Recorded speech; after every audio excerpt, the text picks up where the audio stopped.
कामवाली की बेटी। कोमल एक गरीब परिवार में रहने वाली छोटी सी बच्ची थी। उसकी माँ कल्याणी लोगों के घरों में साफ सफाई का काम करती थी। उसके पिता एक दिहाड़ी मजदूर थे। उन्हें कभी काम मिलता था, कभी नहीं मिलता था। कोमल पहली क्लास में एक सरकारी स्कूल में पढ़ती थी। कोमल पढ़ाई में बहुत होशियार थी। कोमल घर का आकर काम निपटाकर पढ़ने बैठ जाती थी। एक दिन कोमल शाम तक माँ का इंतजार कर रही थी। माँ के न आने पर वह परेशान हो गई। शाम को उसके पिता मोहन जी घर आए तो वे कोमल को घर पर छोड़कर कल्याणी को ढूंढने निकली। कल्याणी जिन घरों में काम करती थी उन्होंने सब जगह पता किया। उन्हें पता लगा कि कल्याणी तो आज काम पर नहीं आई, रात को चली गई थी। मोहन जी पुलिस स्टेशन पहुंच गए। वहां जाकर उन्होंने कहा, साहब, मेरी पत्नी सुबह से गुम है, आप रिपोर्ट लिख लो। पुलिस वालों ने कहा, 24 घंटे से पहले रिपोर्ट नहीं लिख सकते। मोहन जी को गुस्सा आ गया और वे बोले, उसके साथ क्या हो सकता है, आप रिपोर्ट लिखो और मेरे साथ उसे ढूंढने चलो। पुलिस वाले ने उन्हें उल्टा सीधा बोलकर भगा दिया। निराश होकर वे घर आ गए। घर आकर उन्होंने देखा कोमल बेटी रो रही थी। मोहन जी फटाफट बाजार गए और कोमल के लिए खाना लाए। कोमल ने थोड़ा सा खाना खाया और सो गई। इधर मोहन जी इधर उधर भटकते रहे, लेकिन कल्याणी का कहीं कुछ पता नहीं लगा था। सुबह जब कोमल की आंखें खुली तो उसके घर के बाहर भीड़ लगी हुई थी। सामने सफ़ेद कपड़ा ओढ़े उसकी माँ लेटी थी। उसका सर ढका हुआ था। कोमल को कुछ समझ नहीं आया। पास ही में मोहन जी खड़े रो रहे थे। तभी कोमल की चाची ने उसे अपने से लिपटा लिया और बोली, बेटी, तेरी माँ हम सबको छोड़कर चली गई। कोमल का दिल धक से बैठ गया। उसकी आंखों से आंसू बहने लगे। वह रोती हुई माँ से लिपट गई। उठो ना माँ, उठो, देखो रात को तुमने मेरे लिए खाना भी नहीं बनाया। कोमल की चाची उसे संभालने की कोशिश कर रही थी। कुछ देर बाद कोमल रोते रोते बेहोश सी हो गई। उसे सब कुछ दिख रहा था, लेकिन उसे अब होश नहीं था। कुछ देर में उसकी माँ को अंतिम संस्कार के लिए ले गए। कोमल अब गुमसुम रहने लगी थी। वह किसी से ज़्यादा बात नहीं करती थी। एक दिन मोहन जी ने कोमल से कहा, बेटी कल्याणी तो अब वापस नहीं आएगी, तू और मैं ही रह गए हैं। तू चिंता मत कर, मैं तेरा अच्छे से ख्याल रखूँगा। इसी तरह समय बीत रहा था। कोमल अब घर के काम निपटाने लगी थी। एक दिन कोमल मंदिर जा रही थी। वह अब सुबह उठकर नहा धोकर मंदिर जाती थी। उसकी माँ को मरे हुए 2 महीने हो गए थे। वह अम्मा के सारे काम करने लगी थी। उसकी माँ मंदिर जाती थी, इसलिए वह उनकी जगह मंदिर जाने लगी। मंदिर में उन्हें एक बुजुर्ग महिला मिली। धीरे धीरे कोमल और रंजना जी में जान पहचान हो गई। मंदिर में दर्शन करने के बाद दोनों मंदिर की सीढ़ियों पर कुछ देर के लिए बैठ जाती। रंजना जी ने बातों बातों में गीता के बारे में सब कुछ जान लिया।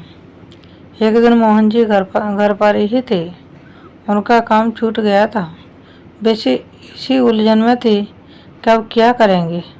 तभी कोमल अंदर आई और बोली, पापा देखो कौन आया है। मोहन जी ने देखा तो बाहर एक चमचमाती कार खड़ी थी। उसमें से एक औरत उतरकर उनके घर की ओर आ रही थी। महंगे कपड़े जेवर पहने हुए। मोहन जी ने इशारे से कोमल से पूछा। कोमल ने बताया, अरे पापा, ये वही रंजना जी हैं जिनके बारे में मैंने आपको बताया था। ये रोज़ मुझे मंदिर में मिलती हैं। आज ये घर आने के लिए कहने लगी तो मैं इन्हें घर ले आई। मोहन जी ने उनका हाथ जोड़कर स्वागत किया और बोले, मालकिन, आपने कष्ट क्यों किया? बच्ची से कह देती, मैं आपकी सेवा में हाजिर हो जाता।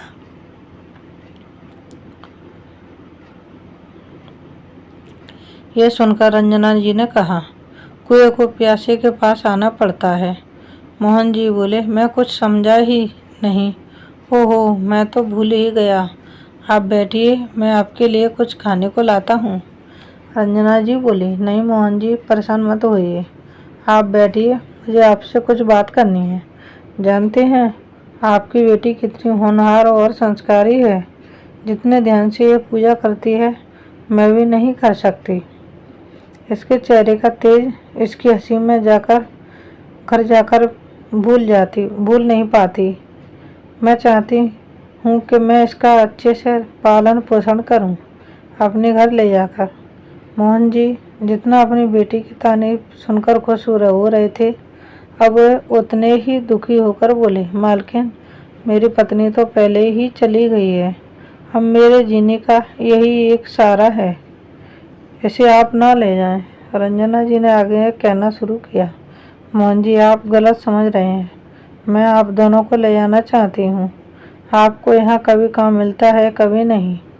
आप बस मेरे घर की देखभाल करना और कोमल मेरे साथ रहेगी। मैं आपको बता दूं, मैं अकेली रहती हूँ। मेरे पति अब इस दुनिया में नहीं है और बच्चे विदेश में रहते हैं।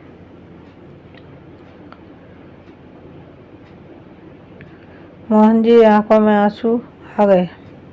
मालकिन, एक बिन माँ की गरीब बच्ची की आप मदद कर रही हैं, यह मैं सोच भी नहीं सकता था। रंजना जी ने कहा, नहीं मोहन जी, इस बच्ची से मिलते मिलते मैं इसे चाहने लगी हूँ। जानते हैं, इससे थोड़ी सी मेरी पोती होगी, लेकिन उसे मैंने सिर्फ वीडियो कॉल पर ही देखा है। मैं इसका अच्छे से पालन पोषण करूँगी। आपकी बेटी लाखों में एक है। मोहन जी को कुछ समझ नहीं आ रहा था। रंजना जी ने आगे कहना शुरू किया, आप तैयारी कीजिए, मेरे नौकर आकर आपका सामान ले जाएंगे। आप दोनों मेरे साथ चलिए। रंजना जी दोनों को गाड़ी में बैठाकर ले जाती है।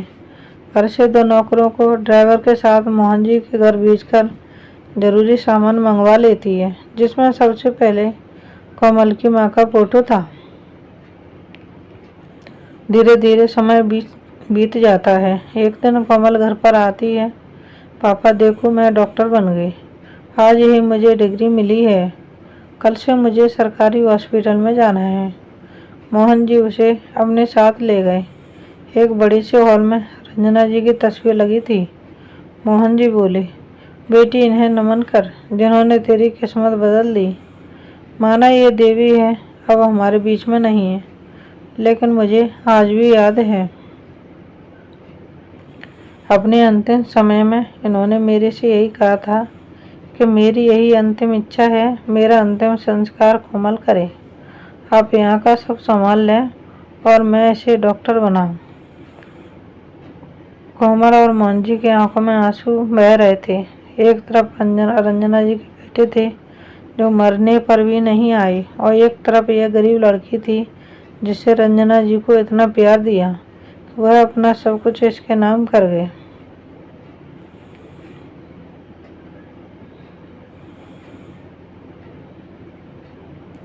Thanks for watching, please like share and subscribe. धन्यवाद दोस्तों, बाय बाय।